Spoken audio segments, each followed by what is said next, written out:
Books that speak में आप सभी का स्वागत है। हिंदी लोकभारती 10वीं कक्षा।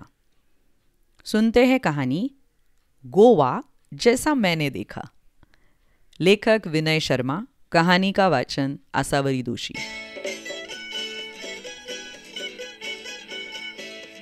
गोवा, ये नाम सुनते ही सभी का मन तरंगायित हो उठता है।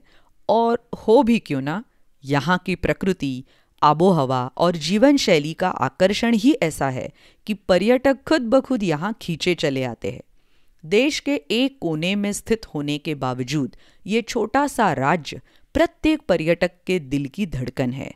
यही कारण है कि मैं भी अपने परिवार के साथ इंदौर से गोवा जा पहुंचा।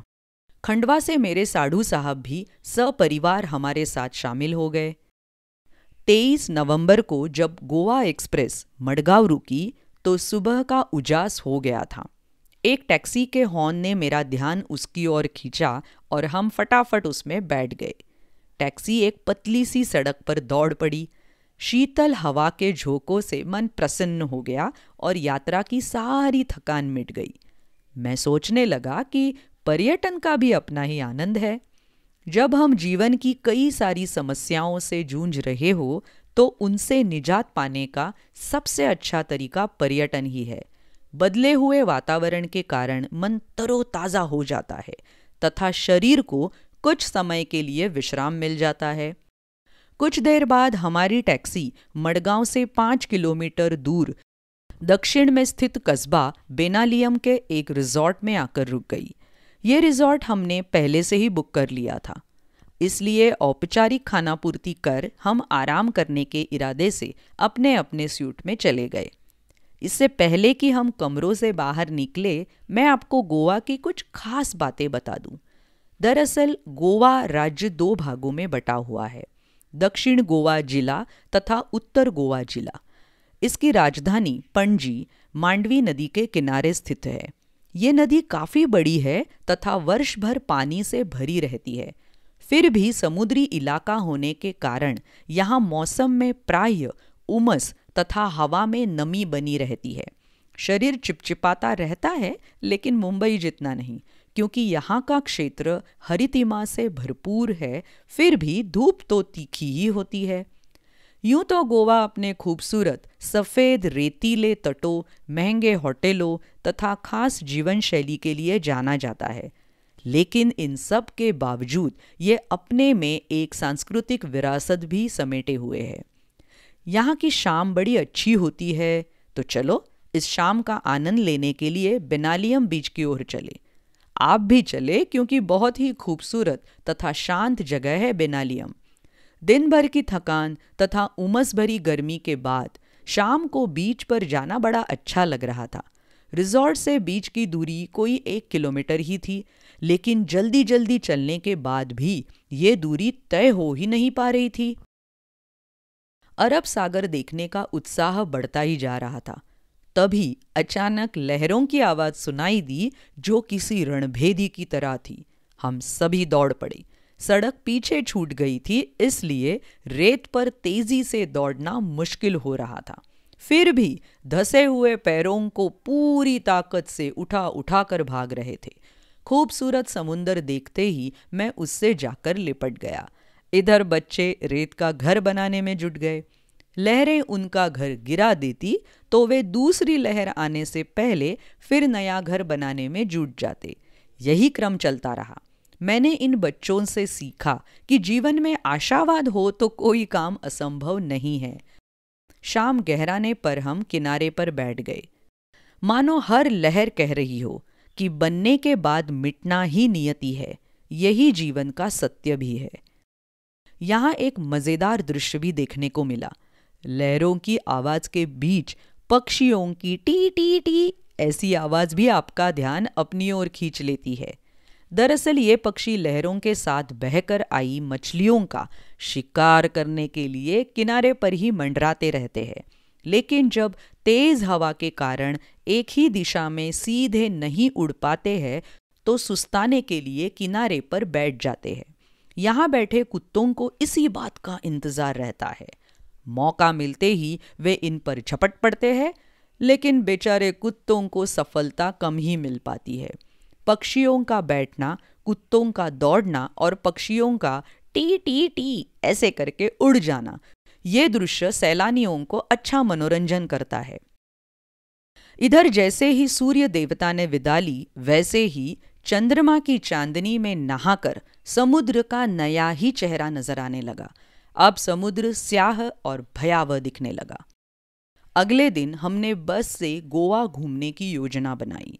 वैसे घूमने फिरने के लिए यहाँ बाइक आदि किराए पर मिल जाती है और उन पर ही घूमने का मज़ा भी आता है, लेकिन बच्चों के कारण हमने बस से जाना मुनासिब समझा। यहाँ सी फूड की अधिकता होने के कारण शाकाहारी पर्यटकों को सुस्वादु भोजन की समस्या से भी दो चार होना पड़ता है। काफ़ी भटकने के बाद अच्छा भोजन मिल गया तो समझो किस्मत और जेब तो ढीली हो ही गई है। ये समस्या हमें पहले से पता थी, इसलिए हम अपने रिजॉर्ट के स्यूट में उपलब्ध किचन में ही भोजन करते थे। सबसे पहले हम अंजुना बीच पहुंचे। गोवा में छोटे बड़े करीब 40 बीच है, लेकिन प्रमुख 7 या 8 ही है। अंजुना बीच नीले पानी वाला, पथरीला, बहुत ही खूबसूरत है। इसके एक और लंबी सी पहाड़ी है जहां से बीच का मनोरम दृश्य देखा जा सकता है। समुद्र तक जाने के लिए थोड़ा नीचे उतरना पड़ता है। नीला पानी काले पत्थरों पर पछाड़ खाता रहता है। पानी ने काट काट कर इन पत्थरों में कई छेद कर दिए हैं, जिससे ये पत्थर कमज़ोर भी हो गए हैं। साथ ही समुद्र के काफ़ी पीछे हट जाने से कई पत्थरों के बीच में पानी भर गया है। इससे वहाँ काई ने अपना घर बना लिया। फिसलने का डर हमेशा लगा रहता है, लेकिन संघर्षों में ही जीवन है, इसलिए यहाँ घूमने का भी अपना अलग आनंद है। यहाँ युवाओं का दल तो अपनी मस्ती में डूबा रहता है, लेकिन परिवार के साथ आए पर्यटकों का ध्यान अपने बच्चों को खतरों से सावधान रखने के दिशा निर्देश देने में ही लगा रहता है। मैंने देखा कि समुद्र किनारा होते हुए भी बेनालियम बीच तथा अंजुना बीच का अपना अपना सौंदर्य है। बेनालियम बीच रेतीला तथा उथला है। ये मछुआरों की पहली पसंद है। यहाँ सुबह सुबह बड़ी मात्रा में मछलियाँ पकड़ी जाती है, लेकिन मज़े की बात यह है कि इतनी सारी मछलियाँ स्थानीय बाज़ारों में ही बेची जाती है। इनका निर्यात बिल्कुल भी नहीं होता है। इसके विपरीत अंजुना बीच गहरा और नीले पानी वाला है। ये बॉलीवुड की पहली पसंद है। यहाँ कई हिट फिल्मों की शूटिंग हुई है। दोनों बीच व्यावसायिक है, पर मूल अंतर व्यवसाय की प्रकृति का है। इसके बाद हम लोग दिन भर पणजी शहर देखते रहे।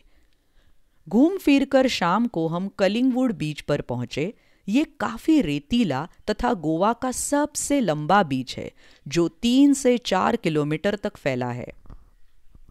यहाँ पर्यटक बड़ी संख्या में आते हैं। यही कारण है कि ये स्थानीय लोगों के व्यवसाय का केंद्र भी है।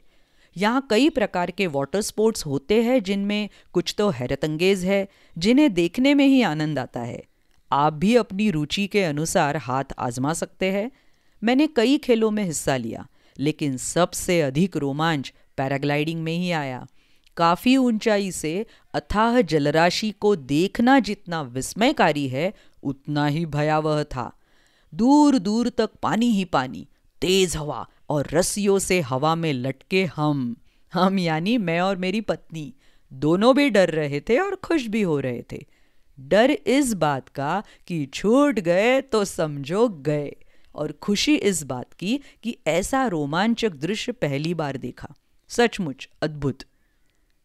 हम यहाँ 4-6 दिन रहे, लेकिन हमारी एक ही दिनचर्या रही। सुबह जल्दी उठना, फटाफट नाश्ता करना और दिन भर घूम फिर कर थक कर शाम को रिसॉर्ट आकर थकान मिटाने के लिए पूल में तैरना। एक दिन कोलवा बीच पर हमने बोटिंग का भी आनंद लिया।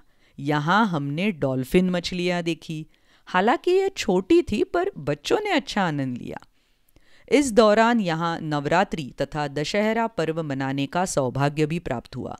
उत्तर भारत में जिस तरह हर घर तथा गली मोहल्ले में माँ दुर्गा की घट स्थापना कर तथा लड़कियों द्वारा गरबा कर पर्व मनाया जाता है, ऐसा यहाँ भी होता है।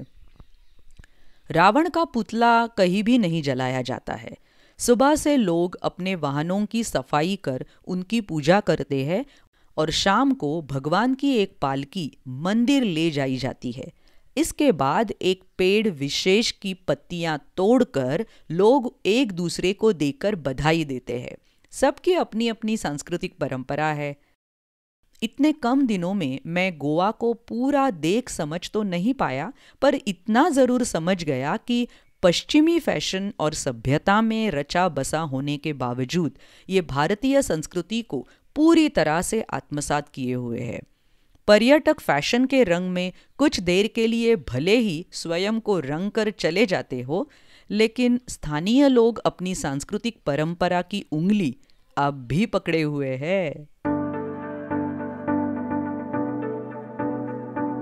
तो और ऐसी बहुत सारी कहानियाँ सुनने के लिए बुक्स दैट स्पीक इस चैनल पर ज़रूर आइएगा, यूट्यूब पर और अलग अलग पॉडकास्टिंग चैनल्स पर। Website www.booksthatspeak.com। अगर आप भी कोई कहानी रिकॉर्ड करवाना चाहते हो जो आपकी सुनने की इच्छा है, तो मुझे ईमेल ज़रूर कर दीजिए contact.booksthatspeak@gmail.com। मिलते हैं अगली कहानी में। बाय बाय, धन्यवाद।